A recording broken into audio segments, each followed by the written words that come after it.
Hope everybody's doing well. Just waiting on Michael. He's out in the vineyard.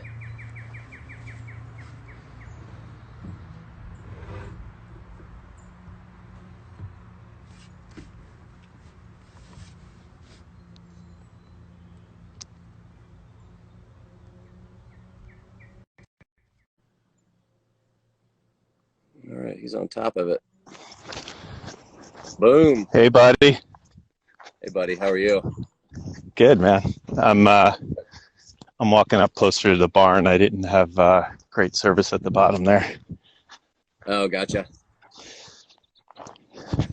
Yep, it's all about the bars. It's all about the self-service. Unfortunately. How's everything going? Going fine, man. Just sitting in the backyard and got a couple corks popped on some fine Domenica Amato wines. Looking forward to drinking them and talking to you. Awesome. I'm out in the vineyard now where the Grenache is growing, and I brought some with. Awesome. That's good. Yeah. That's good. So, yeah, I can hear you really well. You're a little fuzzy, but that may be because you're moving at the speed of sound. I don't know. Not as fast as you, buddy, but so how's right. that? Any better? Yeah, I think you're good. I think probably just get to a good spot and hang tight, I think. Okay, I'll do that right now. Yeah.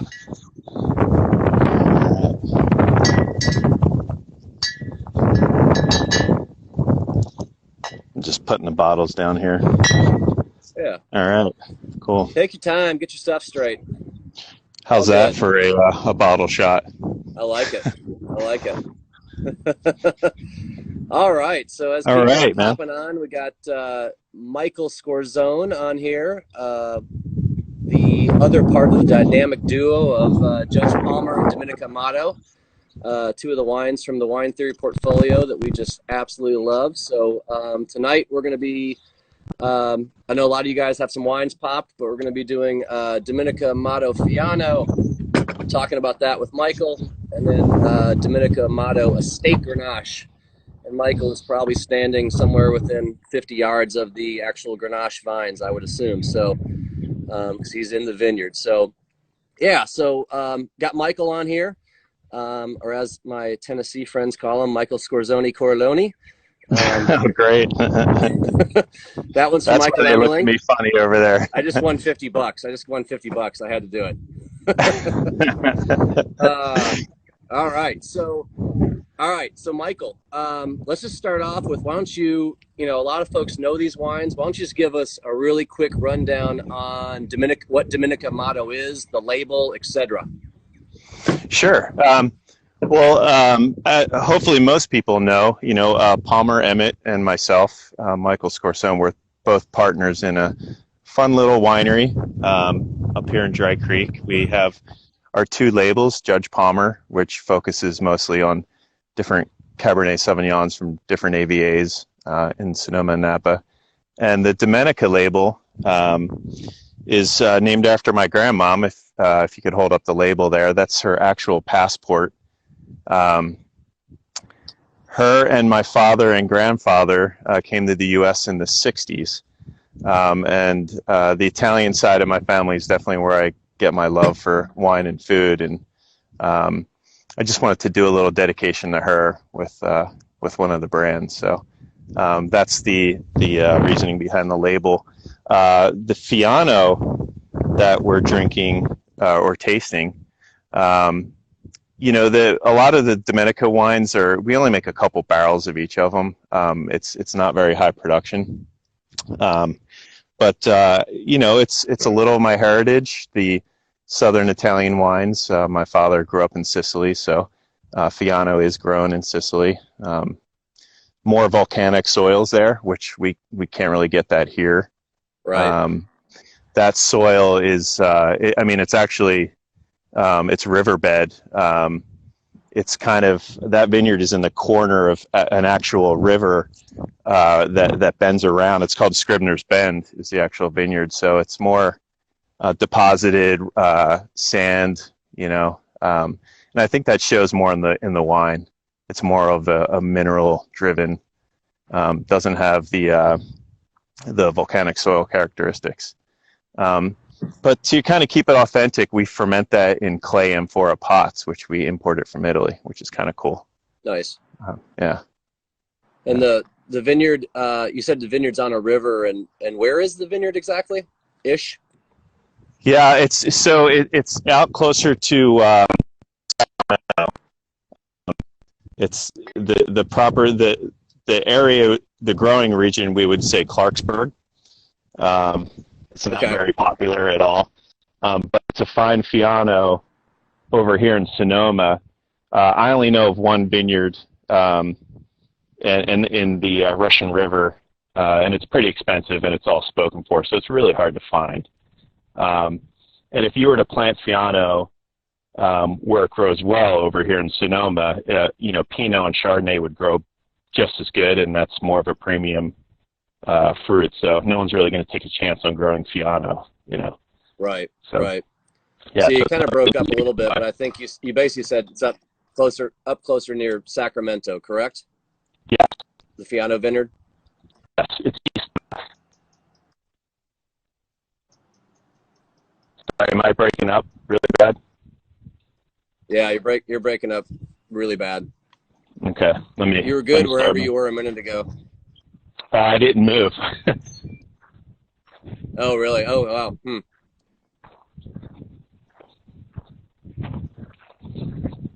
How's that? Yeah. So Palmer chimed in. So a few yards from the Sacramento River. So. Yeah. Oh, good. Okay. Yeah. Is that any better? Right now I can hear you okay. You're still a little broken up, but yeah, just stay put and we'll keep working through it. We'll be all right. Okay. Good. So Palmer's still chiming in. There we go. Yeah. So less than 10 miles from downtown Sacramento, Clarksburg. Yeah. So that's where the Fiano vineyard is. So Domenica, Amato, Fiano. What did you guys make on this? Like 60 or 70 cases, maybe something like that.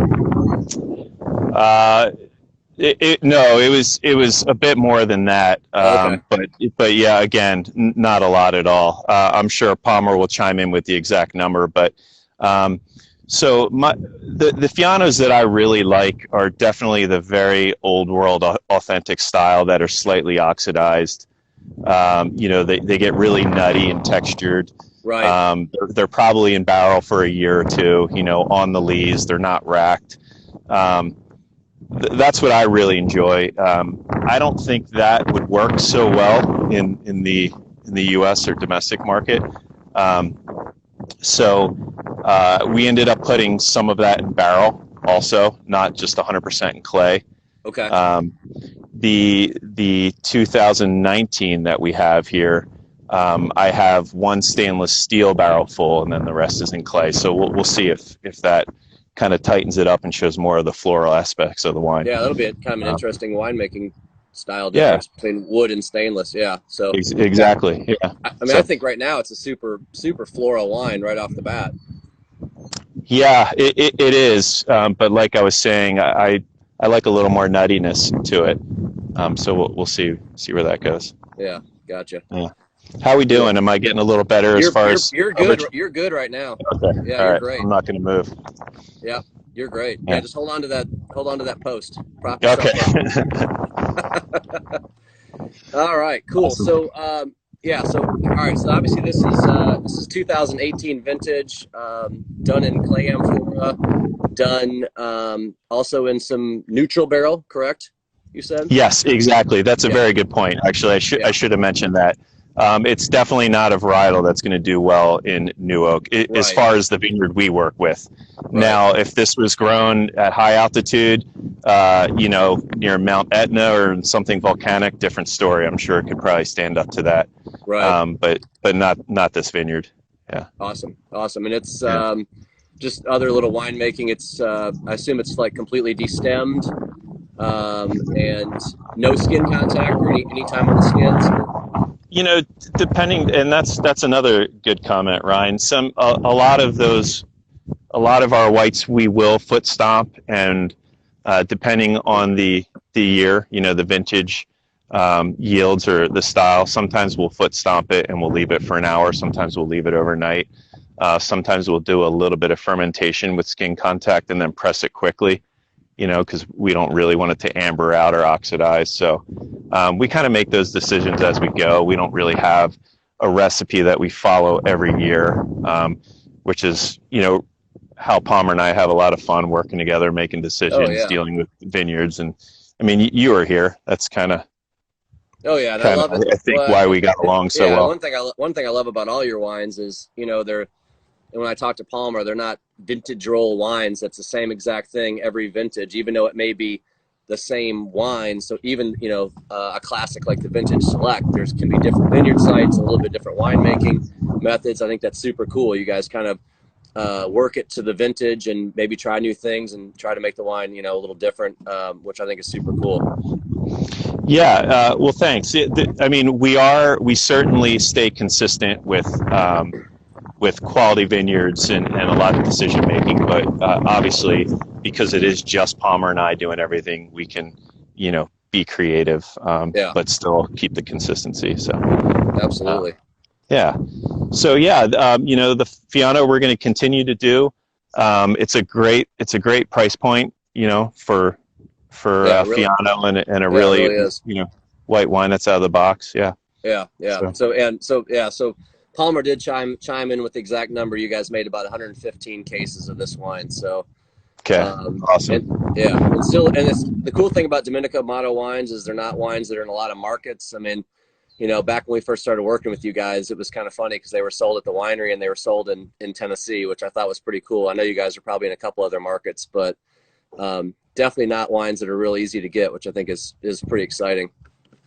Yeah. I'm seeing some comments here. A gentleman's asking if I think Fiano is more prone to oxidation or just more the old world winemaking style. That's a really good question because there are, I know like Grenache Blanc definitely oxidizes pretty quickly, Sauvignon Blanc. I would say Fiano definitely can oxidize pretty easily, considering the styles that I've had. But then again, the Fiano's made in Campania or Sicily, maybe they don't top the barrels as much. Maybe they are all in older barrels. So I would just have to say I don't know if it's a super if the wine oxidizes really easy compared to other white varietals. So it's probably something worth looking into. But thanks for the question. Yeah. It's a dynamite wine. I'd say I really enjoyed this wine. I think it's just super easy drinking. It's at a great price point, and it's a fun one for sure. Awesome. Yeah, glad you guys like it. All right, we love it. All right, buddy, you ready to move on to talk about the Estate Grenache? Awesome. Where I am standing right now. Yeah. Actually, this couple rows over is Grenache, but if I go over there, I might lose you. Yeah, don't do that because you are crystal clear. Your hair looks beautiful. Right. Don't move. You look awesome. I would love to get a haircut, but nothing's open right now. That's kind of funny. I think that's all something we're gonna have to start figuring out. Like, it's weird, huh? Yeah, exactly. I mean, I've been known to let the fro go, but yeah. Anyway, well, Palmer said he's doing your mani-pedis, so that at least you got that covered. Yeah, that'll be the day. Oh, I'll expect a little finger from Palmer coming across the screen any moment. Yeah. All right, so Estate Grenache. This is 2017 vintage. This is in the Judge Palmer Estate Vineyard, along with a couple other varietals. So, kind of give us a breakdown on the Grenache. Cool. Well, the Grenache kind of has a pretty big story behind it. Number one, I love Grenache. It's probably one of my favorite red grapes. My first harvest I did at Nyers, we're talking back in 2001, 2002, 2003. Bruce would always, working for Kermit Lynch, he would always share all these amazing wines with us at lunch. I mean, it's unbelievable. His wife was an amazing cook. She worked at Chez Panisse back in the day, so our lunches at Harvest were pretty epic. And I was really young. I was, fresh out of culinary school. So he would open all these great wines, and my favorite wines, I would always say, Bruce, what is this? Is this some expensive Burgundy? What is this? And he'd say, no, it's from Gigondas, or it's from Chateauneuf. So all my favorite wines were always Grenache based. But again, there's, it's not really produced a lot up here in Sonoma. So anyway, went through my career always kind of reaching for Grenache. And when things started happening for Palmer and I with our business growing, and we were finally able to move into the estate here up in Dry Creek, we had some old Syrah vines. So we made a vintage out of 2015 Syrah, which you tried when you were out here. That was a fun time, by the way. Yep, sitting absolutely. On the deck. Yep. Out Can't there. wait to do it again. Yeah. So, if any of the listeners out there haven't been to Dry Creek, it's really, really warm spot. And the Syrah turned out to be, pretty high alcohol, very big, voluptuous wine. And just not the style Palmer and I loved. People loved the wine, but we decided we were going to focus on finding a good Syrah vineyard way out on the coast to make a leaner, prettier Syrah, lower alcohol. So we decided we literally chainsawed, cut the tops of the Grenache vines off. And Phil Cattori sourced some really, really good Alban clone Grenache buds off of an old Grenache vineyard out in Kenwood for us. We put them in the cold storage, and then we grafted, after we cut the Grenache vines, the Syrah vines here, we utilized the old 30-year-old rootstock, and we grafted on the Grenache buds. So the first vintage is actually what you're trying right now. Yeah. So it was 17. So yeah, that was kind of a long explanation, but absolutely love it. I'm gonna try and get over there and show you guys. Am I getting fuzzy at all? You're good right now. I'll let you know if it goes to shit. Okay. So anyway, I'll try and hold up the phone. How's that? Yeah, it's good. Yeah.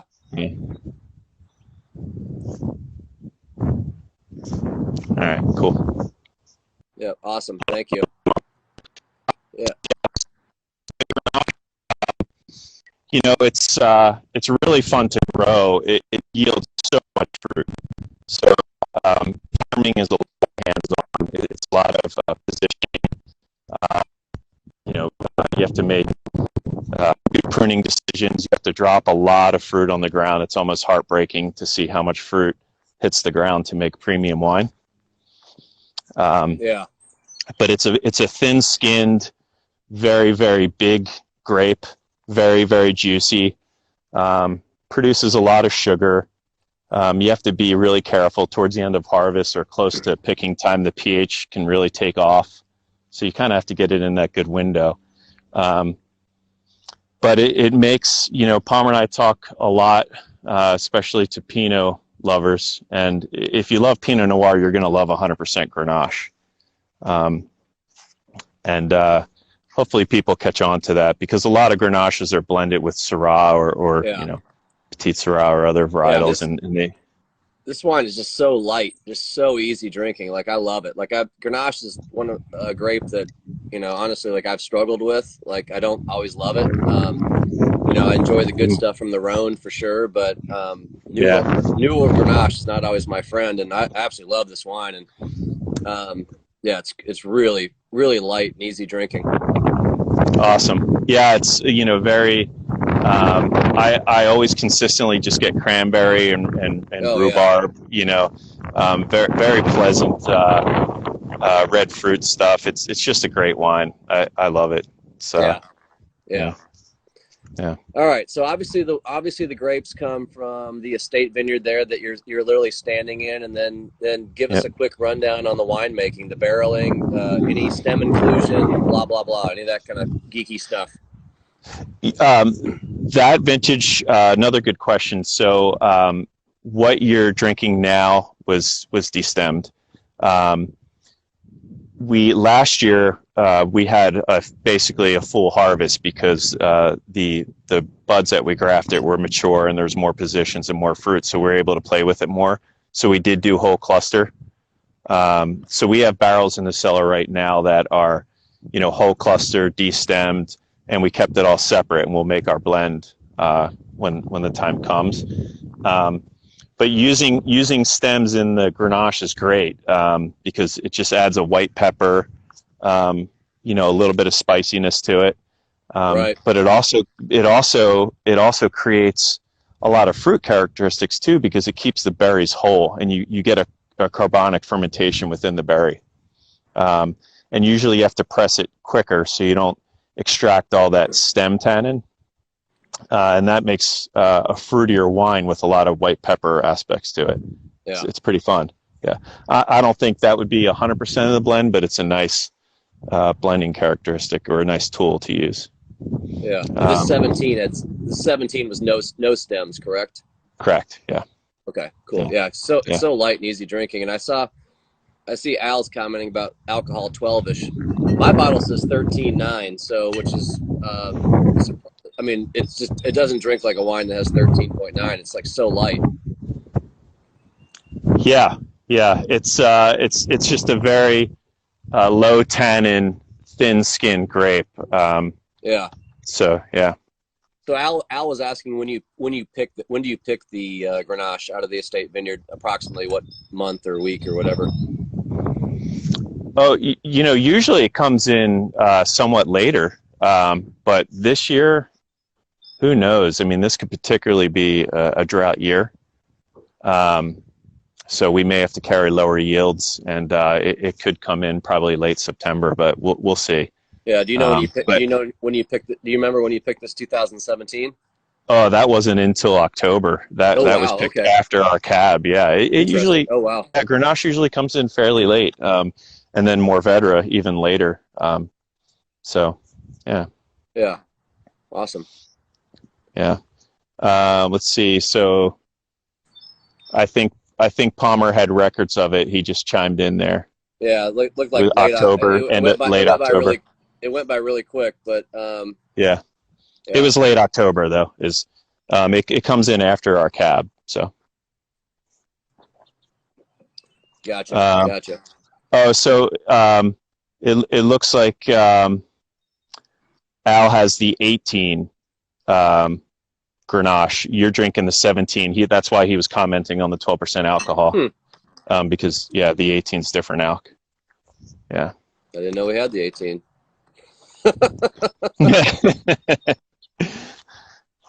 I hope it's the same wine. I have no idea. Anyway. No, the 18 is 100% estate. Okay.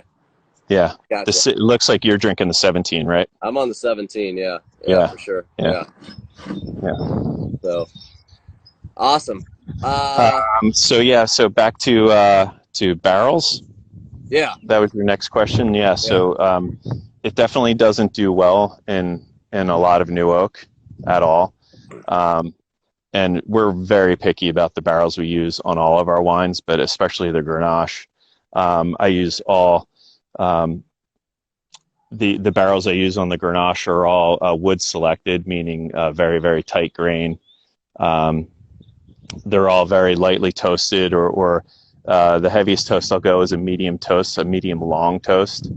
My favorite Coopers that I like on the Grenache is Caduce.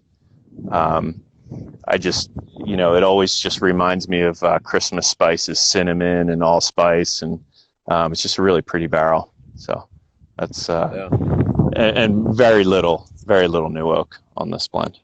Oh yeah, it's so light. Like you got to think it's all a lot of older wood for sure. Yeah. You got one thing I've always been impressed with you guys. You guys do a great, such a cool job of selecting your barrels in different forests. And I mean, you and I have talked, about different forests that you're getting wine barrels out of from Burgundy and stuff like that. And I just think that's always been really cool. Yeah, especially the Judge Palmer cabs. That's when we Yeah, really start geeking out about forest designations. We're really picky about that. Um, yeah, I guess that's a whole nother topic we could get into if when we do our next cast with some of the cabs. Yeah. yeah, for But the sure, Grenache is, absolutely. yeah, the Grenache is all wood selected barrels, meaning selected by grain and not forest. Gotcha, gotcha. Yeah, Awesome, yeah. cool. Well, anything else to add to the Grenache, or is that was a good rundown on it? Yeah, man, I guess we could geek out about tons of details, but I think in general, um, yeah, the Grenache it's 100% from our state vineyard here in Dry Creek. It's all Alban clone, and it was grafted on 30-year-old rootstock that used to be Syrah. So Awesome. yeah, Well, I miss that little property behind you. I missed getting out there. We would have been out there last week and sitting in those little red chairs drinking wine with you. that would have been awesome. That was Yeah. when that's when we had our first date, right? Yep, our first date. You popped '07 Domenica Amato Pinot, and I went down to my knees. That was it. Oh, that's Closing. right. That's right. You got to be careful what you say.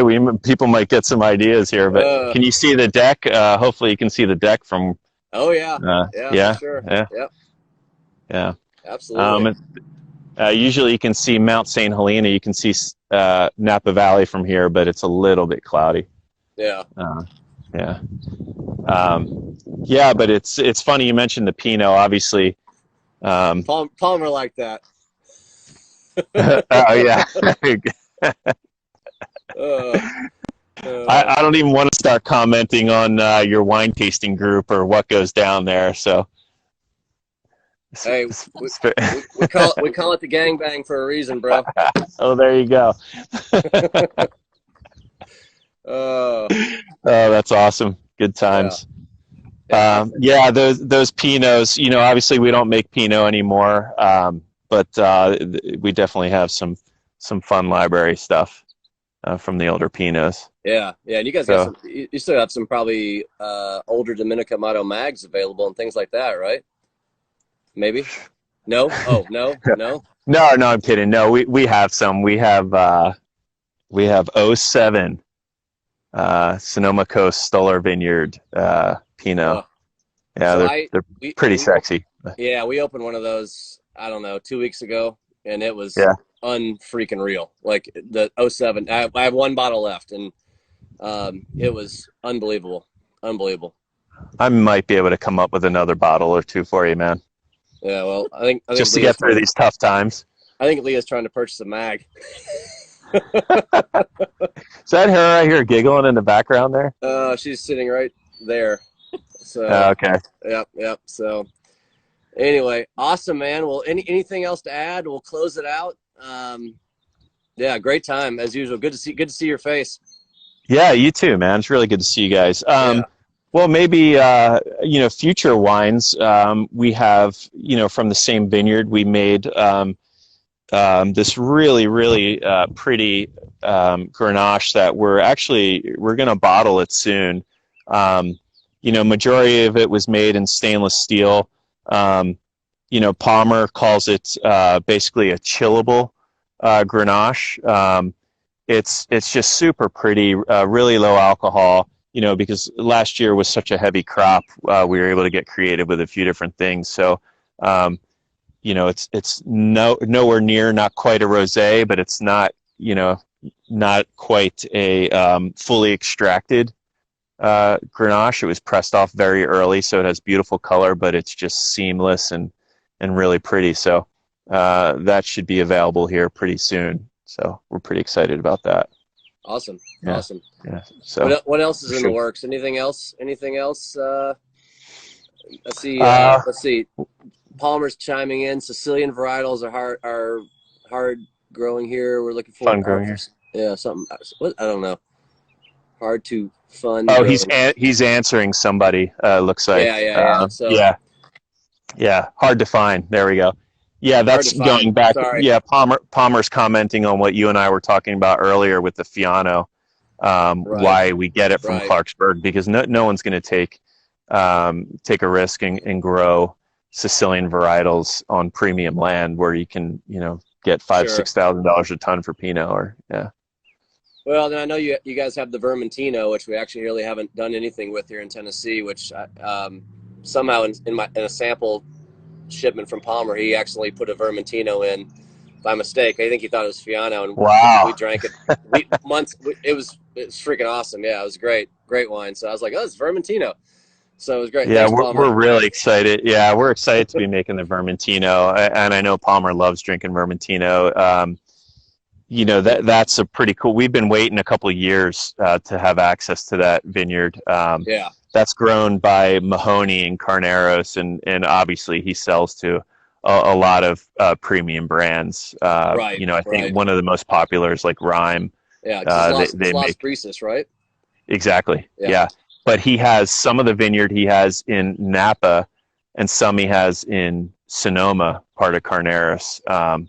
So we did make a little bit of, we got to try a little bit in the Napa and Sonoma. Our vineyard right now is in the Sonoma side, but the vineyard we were waiting on, during all those rains, actually got flooded out, and the new buds actually rotted, so we weren't able to have access to it. So the one you have is the first vintage. Gotcha. Yeah. Well, I will say, like, I know we have, I think for this Instagram live, we pretty much depleted all of our distributor's warehouse of the Grenache, which was awesome. And I think we have a little bit of the Fiano left that's in Chattanooga, but these are wines we got to get more in here because, I mean, these are like two perfect spring and summer white and reds. I mean, this Grenache is just amazing. And you could put it in the refrigerator for 10 minutes and just lower the temp a hair, and it's amazing. So, very enjoyable. That's a good point. That's how I prefer it. I like Yeah. it slightly chilled. Yeah. Yeah, well, Low I brought it out just at normal room temperature and had it a little bit with dinner, and then I just stuck it in the fridge because it's a little warm here, and then pulled it back out, and it's amazing. Just dialed that temperature down just a hair. But both these wines are just singing right now. Fiano, just Awesome. amazing for a spring night in Tennessee. Oh, right on. Awesome. So, all right, man. Well, you got anything else you want to say? Any wise words or? Wise words? No, that's Oh, hey. that's not my wise ass words. How about a joke? I hear you know one good joke. Oh man. No? I wish the audience knew all of our stupid inside jokes because I oh know man. you have one joke that is well received down in Florida. Some yeah, I have some epic Are you blushing? we don't have time for all this. All right. I will take you off the spot. I thought you might. Yeah, I literally got yanked off a stage for telling a bad joke in front of the wrong crowd. So. Oh, it was a great joke. It was a great Yeah, joke. it was a great joke. Yeah. Mm. All right, we'll save that for the Michael Scorsone Corleone Volume 2. Tasting Look forward with jokes. to it. Yeah, maybe we'll try the Vermentino next, and the other Grenache or something. Or Yeah, we got to get some of those in Chattanooga, and then we'll do it for sure. That sounds awesome. right on, man. Well, we appreciate you guys doing this. Considering the circumstances, it's fun to be able to connect with folks. Yeah, it is fun. I was on Tuesday was tasting with Ryan Sturm, and he said, it's kind of at the end just like this. He was like, it's crazy that it took this for us to all start doing this, and like I look at this as something definitely for the future, not just for today's shitty circumstances. But I think this is awesome. I mean, I think as I think one of the best things about wine is being connected with the winemaker, and if you can get any people to enjoy the wine, even if it's coast to coast, I think it's cool. No, I agree. It's great, and we appreciate all the comments and questions too. Sorry if I didn't get to them all. No, we're good. Sure. Okay. All right, buddy. Awesome. We're gonna sign off. Thank you so much. That was awesome. Good to see you. You too, buddy. All right. Say hello to everyone for me. Yeah. And the gang bang. We'll do. The gang bang. All right. Absolutely. See you, brother. Bye-bye. See you guys. Bye.